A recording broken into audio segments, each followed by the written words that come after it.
Okay, in this video we're going to show you voice controls on Android and iOS. Now currently the latest version of Android as of filming this video is Android Gingerbread, or at least on phones, that is. Ice Cream Sandwich was just announced recently, but it's not currently available commercially on any cell phone. So this is the latest version of Android, and over here you have an iPhone 4S, which runs the latest version of iOS, which is iOS 5. So we're going to compare the voice controls on both of these devices, and you'll see that it's a different approach to the same problem, and you're going to have advantages on each platform. So the way you interact with your phone, if you use an Android phone, you want to go to your search button. Now it's one of your 4 characteristic Android buttons. So you'd click on the search button and it brings up a Google search. And up here is your microphone button. Over here on iOS, you just hold down your home button and it brings up Siri, which is Apple's solution to voice control. So we're going to bring up Siri and then we're going to ask both phones the same questions and see what comes up. What's 50 divided by 5? 50 divided by 5 is 10. This might answer your question. And then you have 50 divided by 5 is 10. Now, Google brings up a Google search, and you see it up there at the top. Apple accesses Wolfram Alpha. So you get a lot of data when you bring up something like this. And as you noticed, the Google search was almost instantaneous. Over here, there was a little bit of a lag between your information. Now, in this situation, I prefer Android because it's quick, you get your information, and you're done. Over here on iOS, there was a little bit of a lag, and it gives you a readout here. So you'll find that in some instances, Siri's going to talk to you, and you're going to have a conversation with the phone, and it's going to actually tell you information that you need. In this situation, you would still need to look at the phone, and it was slower. Let's try some more. How many Japanese yen are in $1?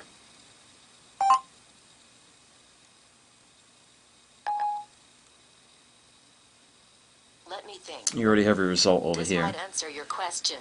Same answer, 76.75, and it says 76.79 over here. Actually a little bit different answer here. I don't know which one is correct, as you can see here on the Google search. And then over here, a little bit different answer. Interesting. But Android was quicker. Set an alarm for 1 p.m. It's set for 1 p.m. So Siri sets the alarm for you straight up. Over here on Android, it says set an alarm. In order to use this feature, download a clock application which supports this action from the Android market. So you can do the same, but you need some sort of third-party clock widget or clock application. So in this case, Siri is more integrated and a little bit more useful in situations like this. What's the weather forecast? Here's the weather for today through this Wednesday. Okay, so Android was quicker than was Siri. So over here on Android you get a Google search, and over here you just get a weather widget that pops up, pretty much giving you the same information. The only thing that's a little bit more interesting over here on Android is that you have a slider bar over here which you can slide to a desired time, and it'll tell you what the forecast for that time is. So over here, it's a little bit more deeper information that you get on an Android search for that. Set an appointment for 3 o'clock on October 31st.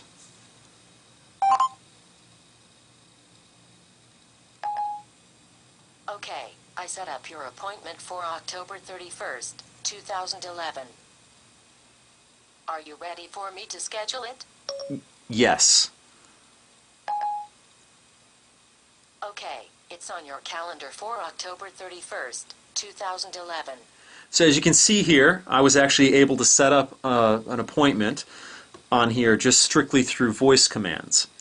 Over here, it pretty much just brought up a Google search. So it's more useful here on Siri. The only thing I'm not a huge fan of is the conversations that you have with the phone. You have to wait for it to generate a response and then speak it to you. As you saw there, it said, do you want to confirm this? And I had to wait until it was ready for me to say something, and then I could say yes. So that is much more useful over here, but I think it needs a little more polish in that it should be able to, listen to you right off the bat. I know that might be difficult because it can't listen and speak at the same time. But a little bit slower than I'd like over here, but definitely more useful than over here on Android. How's the NASDAQ doing today? I don't see any meetings about NASDAQ doing today. All right, let's try this again. How'd the NASDAQ close today? NASDAQ Composite went down just a little yesterday to 2,599. So here you go.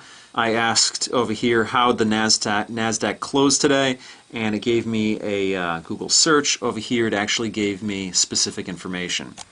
So a little bit more useful over here. Navigate to Empire State Building. I found 5 places matching Empire State Building. Tap the one you want directions to.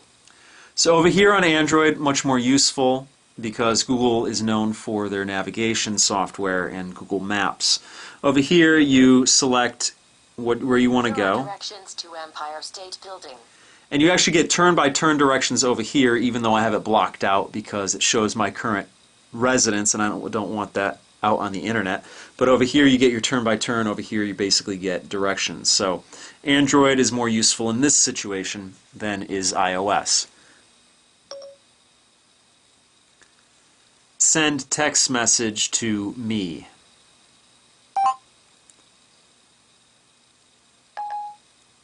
To whom shall I send it? I need a contact name, phone number, or email address. Me. To whom shall I send it? I need a contact name, phone number, or email address. Now I have me listed in the contacts of both phones because I have another phone. It didn't pick it up, and that's understandable. Neither phone picked it up.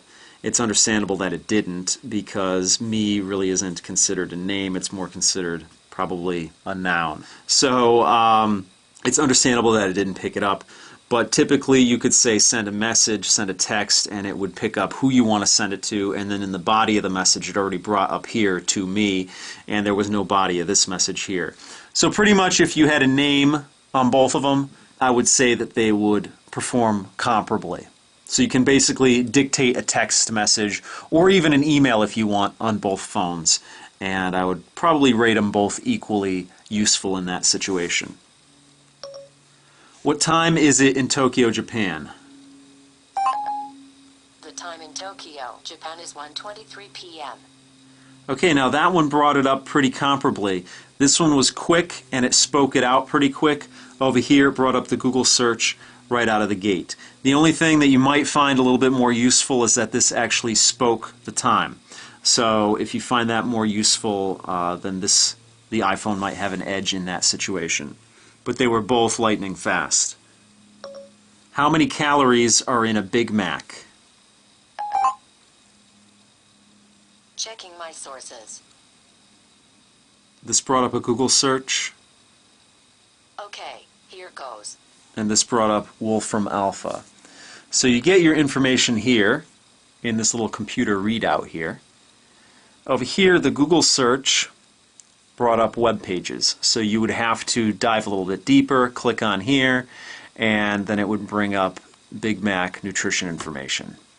So again, two different approaches. This one was quicker to bring up the search. This one brought up the actual information later. So probably a wash on this one because you'd have to dive a little bit deeper. You'd have to click on the first Google search here to get the information. all the while that this was pulling up the information. So, you know, whatever you prefer, whatever you think's more useful, I would consider that a wash because probably takes the same amount of time on both devices. How many days until Halloween? I'm on it. I found this for you. Okay. Again, you have the information here. It brought up, it says 11 days, which actually it's probably 10 days because it's already after midnight. But over here it brought up a Google search, and you got to dive deeper. And let's see what this brings up here. Brings up a web page, and days until Halloween. This one says 10. So it's a little more accurate here, but again, same situation. It took longer for this to bring it up, but it actually brought you to your information. This was quicker, but you had to take another step there. So in closing, that's a taste of voice commands on both devices here. Definitely useful in both cases. In certain ways, the Android solution is quicker, and in certain ways, the iOS solution is more integrated. So what do you think? Which do you prefer? Do you even talk to your phone? Do you not like talking to your phone? Do you like talking to your phone? Let me know. Put it in the comments down below. So that pretty much does it for this video. I'll see you guys next time.